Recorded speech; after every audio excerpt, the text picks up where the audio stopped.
Kashmir online देखने वाले नाज़रीन का खैर मकदम है। मैं हूं आपका मेज़बान हाया जावेद। सलाम कबूल करें। 17 अगस्त 2024 ईस्वी मुताबिक 11 सफ़रुल मुज़फ़्फ़र 1446 हिजरी बरोज़ शनिचरवार। डालते हैं आज के खबरनामे पे एक नज़र। तमाम कयासारा या ख़त्म। तवील इंतज़ार के बाद जम्मू कश्मीर में असम्बली इंतखाबात के शेड्यूल का ऐलान। 18 सितंबर से 3 मराहिल में इंतखाबात। 4 अक्टूबर को नताइज का ऐलान किया जाएगा। 19 अगस्त को अमरनाथ यात्रा खत्म होने के अगले रोज ही पहले मरहले के इंतखाबात के लिए नोटिफिकेशन जारी किया जाएगा। इलेक्शन के दौरान नुमाइंदों समेत वोटरान की हिफाजत को यकीनी बनाना इलेक्शन कमीशन समेत हुकूमत की भी अव्वलीन तरजीह। Rajiv Kumar. Election Commission of India की जानिब से असम्बली इंतखाबात के शेड्यूल का ऐलान जम्मू कश्मीर में ज़ाब्ते इखलाक फौरी तौर पर नाफिजुल अमल। इंतखाबात की तारीखों का ऐलान करने के बाद फौरी तौर कई सियासी पार्टियों के लीडरान ने अपना रद्द अमल जाहिर किया।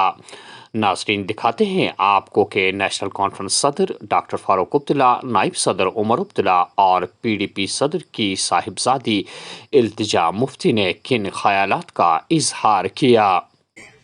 और 3 फेजेस में होंगे। पहला फेज 18 को होगा, दूसरा फेज 25 को होगा, तीसरा फेज जो है 1 को होगा और 4 अक्टूबर को रिजल्ट निकलेंगे। मैं सिर्फ इलेक्शन कमीशन से ये उम्मीद करूंगा, जो बहुत जरूरी है, कि लेवल प्लेइंग फील्ड सबको दें, सब पार्टीज को। ये नहीं कि एक को ज्यादा दे देंगे। और खासकर जो इन्होंने ऑफिसर्स को रातों रात चेंज किया है, इसका मतलब इन्हें मालूम था कि अनाउंसमेंट आएगा। मैं चाहता हूं कि इलेक्शन कमीशन इसको भी देखे, इन अफसरों को किस बिना पे चेंज किया गया है। अच्छा है, बहुत ही अच्छा कि समय मिला। अब पता लगेगा कौन तैयार था कौन तैयार नहीं था। इसमें क्या आपको कोई शक है? वो नहीं लड़ेंगे। मैं लड़ूंगा। जब स्टेटहुड रिस्टोर होगा मैं उतर जाऊंगा और उमर साहब उस सीट से लड़ेंगे। अलायंस का इसीलिए तो मैं वापस आ रहा हूं, क्योंकि पार्टी हैज टू मीट। उसमें फैसला होगा कि अलायंस होगी या नहीं होगी। किसने छोड़ा? अब मैं यहां बयान नहीं करना चाहता हूं। किसने हमारे खिलाफ बयान देना शुरू किया? वो तो बहुत बोलते हैं, उनको बोलने की आदत है। मैंने कभी कुछ नहीं कहा PDP के बारे में। लोग जानते हैं क्या है क्या नहीं है। मैंने कहा पार्टी डिसाइड करेगी। इसके बाद भी यह सवाल है, आप जम्मू के लोगों से पूछिए, हमारे से मत पूछिए कि 370 जाने से उनका क्या नुकसान हुआ, उनसे पूछिए। फिर इलेक्शन क्यों लड़ते अगर उम्मीद नहीं होती? उम्मीद पर तो जिंदगी है। जिसको उम्मीद नहीं है उसके पास जिंदगी ही नहीं है। हम लोग चाहते हैं स्टेट उठाए, न सिर्फ NC, सारी जितनी पार्टी जहां की है वो डिमांड करती है कि होना चाहिए। और गवर्नमेंट ऑफ इंडिया का वादा है कि स्टेटहुड होगा और पूरा स्टेटहुड होगा। As president, Jammu Kashmir National Conference has always believed that women must get their right. We have fought in the parliament also for women's empowerment and we will continue to fight for their empowerment. ये मर्द ही हैं जो उनको नहीं देते, chance नहीं देना चाहते। ये जो इन्हें बिल पास की है, मैं भी देखता हूं वो कब फाइनल स्टेज पे आएगी। मैं कहता हूं कि वो 100 के 100 ले ले। वो तो ये भी कहते थे ना, क्या भूल गए? 370 पार, 470 पार। इलेक्शन कमीशन ऑफ इंडिया के तरफ से जम्मू कश्मीर में असेंबली के इंतखाबात का शेड्यूल अनाउंस हो चुका है। जम्मू कश्मीर के लोग बड़े अरसे से इस दिन का इंतज़ार कर रहे थे। 2018 के बाद यहाँ लोगों की अपनी हुकूमत थी नहीं और उसका खमियाजा भी हमने भुगता है। आज चलिए देर आए दुरुस्त आए, इलेक्शन कमीशन के तरफ से 3 फेजेस में इंतखाबात के तारीख का ऐलान हो चुका है और बड़ी जल्दी से जो है ये शेड्यूल जो है समाप्त होगा। शायद 87-88 के बाद ये पहली मर्तबा है कि इतने कम अरसे के अंदर और इतने कम फेजेस में इलेक्शन जो हैं जम्मू कश्मीर में कराए जा रहे हैं। जाहिर सी बात है कि पॉलिटिकल पार्टीज़ के लिए ये एक नया तजुर्बा होगा, लेकिन मैं नेशनल कॉन्फ्रेंस की तरफ से इतना ही कह सकता हूँ कि हम पहले से ही इस दिन की तैयारी में लगे हुए थे और बिल्कुल फौरी तौर हम अपना इलेक्शन का सिलसिला जो है वो शुरू कर लेंगे। इसके साथ साथ इलेक्शन कमीशन ऑफ इंडिया की तरफ से अभी जो मैं उनका प्रेस कॉन्फ्रेंस सुन रहा था, उन्होंने फ्री और फेयर पोल्स पे बहुत ज़ोर दिया। उन्होंने सिक्योरिटी को लेके किसी तरह की पॉलिटिक्स नहीं होनी चाहिए उसका जिक्र किया। तो मैं फौरी तौर इलेक्शन कमीशन से गुजारिश करना चाहता हूं, हम उन्हें एक चिट्ठी भी भेज रहे हैं आज कि लगातार पिछले 24 घंटे में जो बेशुमार यहाँ ट्रांसफ़रें हुई, इलेक्शन कमीशन को उनका फौरी तौर जायज़ा लेना चाहिए।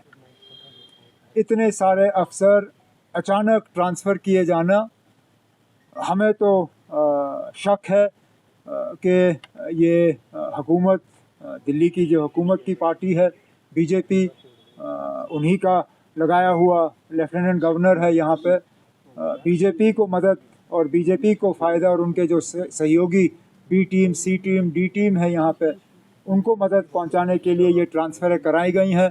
इलेक्शन कमीशन ऑफ इंडिया की तरफ से फौरी तौर इन ट्रांसफ़रों पे जो है उनको इनका नोटिस लेके उन्हें एग्ज़ामिन करना चाहिए और जो ट्रांसफ़र्स उनके गाइडलाइन से बाहर हैं उनको रोक दिया जाना चाहिए। और इसी के साथ साथ जो पिछले 1-2 साल में मेन स्ट्रीम पॉलिटिकल पार्टीज़, खासकर वो जिन्होंने बीजेपी और बीजेपी के एजेंडा की मुखालफत की, हम लोगों की जो सिक्योरिटी कम की गई है, कुछ ऐसे लोग हैं जिनकी सिक्योरिटी पूरी तरह से पिछले दिनों विड्रॉ की गई, फौरी तौर इलेक्शन कमीशन के तरफ से इसमें ऑर्डर दिया जाना चाहिए और मेन स्ट्रीम जो non BJP allied political parties हैं उनकी सिक्योरिटी जो है फौरी तौर रिस्टोर की जानी चाहिए।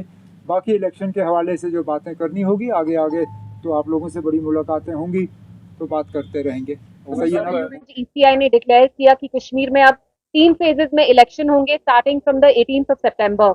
PDP वेलकम्स दिस मूव, लेकिन हमारे कुछ सवाल हैं। आप जानते हैं जो रियासत का एक सेमी ऑटोनमस स्टेटस था, हमारी अपनी कॉन्स्टिट्यूशन थी, अपना झंडा था, अपने रेजिडरी पावर्स थे, वहां से यूटी का सफर आप लोग खुद जानते हैं। पिछले 5 साल में यहाँ हर एक जम्मू कश्मीर रेजिडेंट के फंडामेंटल राइट्स ही नहीं, डेमोक्रेसी को भी सस्पेंड किया गया। तो जो इलेक्शन 6 साल पहले होना चाहिए था वो अब 6 साल बाद आपको इतना वक्त क्यों लगा? तो मेरा पहला वही सवाल है। But obviously we welcome this move because जैसा कि आप जानते हैं यहाँ जब से आर्टिकल 370 हटा और semi autonomous status Jammu Kashmir का रिवोक हुआ, जो जम्मू कश्मीर के लोग हैं वो किसी भी तबके के हों, they are suffering every day, they suffer. क्योंकि आप खुद देखते हैं यहाँ पे बाबूडम चल रहा है, यहाँ से ऊपर से लाके लोग हमारे ऊपर बिठाए हैं जो एज वाइसरॉय की तरह फंक्शन करते हैं, उनकी यहाँ कोई पॉलिटिकल अकाउंटेबिलिटी नहीं है। तो we are happy in the sense, we are glad कि अब जो लोगों के मसाइल हैं उनको रिड्रेसल मिलेगा, कोई अकाउंटेबिलिटी होगी, यहाँ अपनी एक इलेक्टेड गवर्नमेंट आएगी। लेकिन हम वो रियासत हैं जिनका अपना स्पेशल स्टेटस, अपना झंडा, अपनी कॉन्स्टिट्यूशन होती थी। तो वहां से अब यूटी का सफर हम सब जानते हैं, हमें डिसएम्पावर, डिसइनहेरिट, डिसपोजेस करने के लिए इनने कोई कसर नहीं छोड़ी। तो ये इलेक्शन जो अनाउंस भी किया उसका बिल्डअप मुझे बहुत अजीब लगा। हर एक इंडियन स्टेट में इलेक्शन होता है लेकिन कहीं भी इतना आप उसे ब्लो अप नहीं करते हैं जैसे आज किया।